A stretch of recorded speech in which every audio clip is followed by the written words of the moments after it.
G'day guys and welcome to another video. Now in today's video what I thought I'd do is show you what I reckon are the top 5 apps you need for your Android smartphone. Now this isn't going to be full of apps that are, whiz bang, ooh look at that, crazy sort of apps.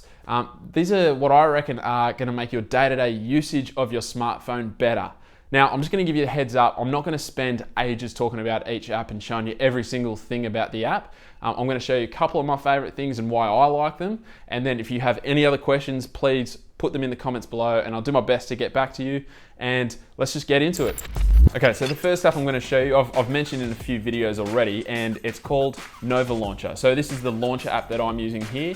And if we jump into the Play Store, just obviously type in Nova Launcher.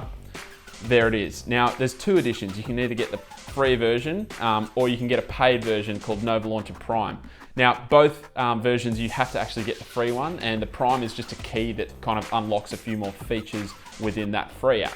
So if we jump into the settings, as you can see, obviously this is quite a different layout and setup, and that's what I love about this. So I'm going to show you a couple of different things. So first of all, pretty much everything with your launcher is customizable. You can make your phone look however you want, pretty much. I've even kind of replicated an iOS looking Nova Launcher, but yeah, I've kind of settled on the look that I have at the moment. So if we jump into look and feel, one of the main things that I love about this is the fact that you can use any icon theme that you want, and it's not limited to just using one. Overall, you can set one to be your main icon theme, and then you can actually jump into your apps, and if you hold on it and hit edit, you can tap the little icon and then you can select a theme, or you can use your own image of a selfie or something like that, whatever you want. Honestly, it's so customizable, and I love the fact that you can install custom icons for each app. The other thing that I really like about it is the gestures in inputs, and I only really use one for this, but to me it's worth it. So the main one that I use is you can swipe down anywhere on the home screen and it brings down your notification panel. Just like that, anywhere you are. So it doesn't matter. It just makes your phone use more one-handed friendly, which I always love, because smartphones are getting bigger and better these days. So if we can maintain that one-handed friendliness of phones, then that's awesome. Apart from that, it's you can back up your whole layout. You can all your icons and stuff. You can back that up. So these features that I've mentioned here, so the backup and import and the gestures and inputs, they're both things that unlock themselves once you get the paid edition. Now, like I said, it's $5.99 here in Australia. It might change depending on where you live in the world, but to me, it's worth it because it's something that you use every day. So Nova Launcher is great, and like I said before, you can, if you don't like the look of the stock Android or even what I've got here, and you want like an iOS look, you can set it up. I mean, it's going to take you a bit of effort, but you can download an icon pack from the Play Store that is iOS related and just install that, and then you can change your desktop grid to be 4x4. Just everything is customizable, and that's why I love Nova Launcher. And that brings me to the next app, and I have also mentioned this in a recent video, is called TeslaUnread. So if we jump into the Play Store and we're going to open up TeslaUnread, this is a free app that goes with Nova Launcher. So it's made by the same guys who made Nova Launcher, and basically what TeslaUnread does is it gives you that unread notification count. So you can see here on my Messenger app, it's got the little red badges, which is similar to what you get in iOS. And I personally really rely on these little red badge notifications. Now I'm not going to go too much more into that. That's pretty much what that app does.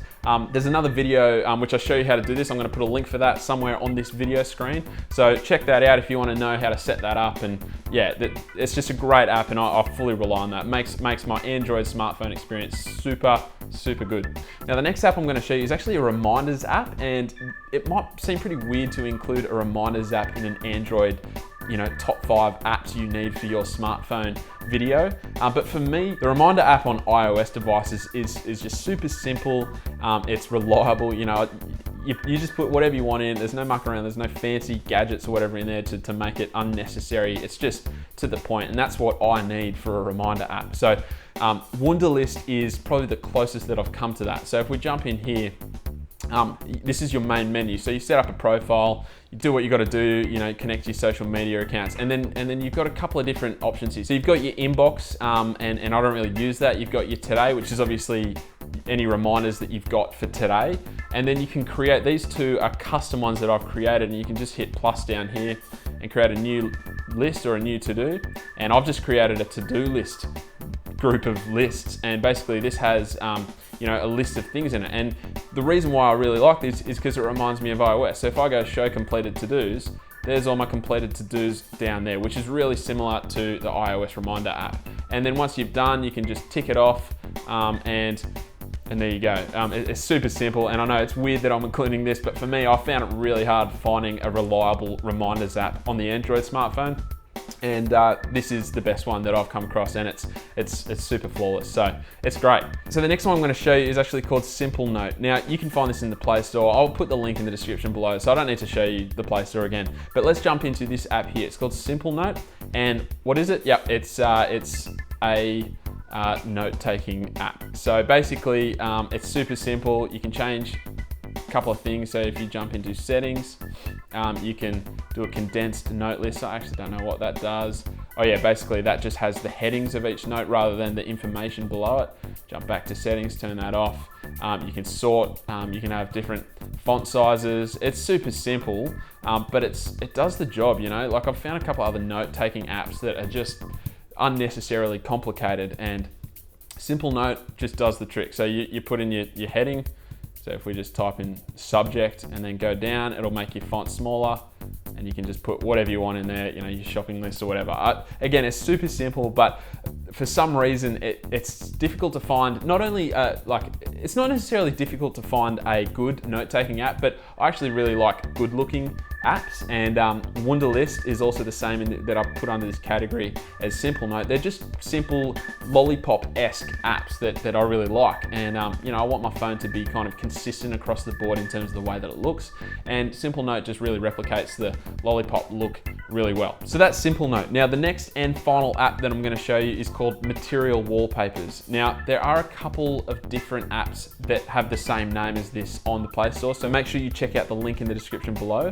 But we're looking at this one here, so you can see I've actually got two of them, but this one I've found to be the best. It's kind of, it seems to be linked to some sort of cloud, so they just get updated, I think, without you having to update the app itself. I could be 100% wrong there, and I apologize if I am. But and the reason I say that is because actually they haven't updated them for a while.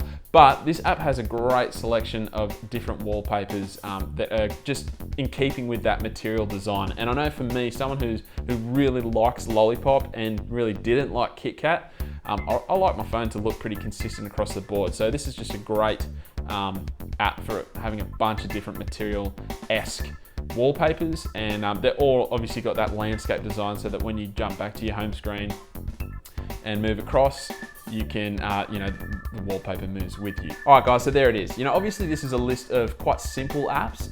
They're not flamboyant by any stretch of the word, but for me, these sort of apps are the ones that kind of make the Android experience seamless, which to me is a priority. So I hope you found this video helpful in some sort of way. Like I said, put any questions that you have about the apps, you know, different things that they might be able to do in the questions below. I'll try and respond to them when I get a chance. And if you have any, you know, requests for future videos, please put them as well. Would really appreciate you hitting that subscribe button and that like button if you haven't already. And as always, I will see you in the next video. Have a good one.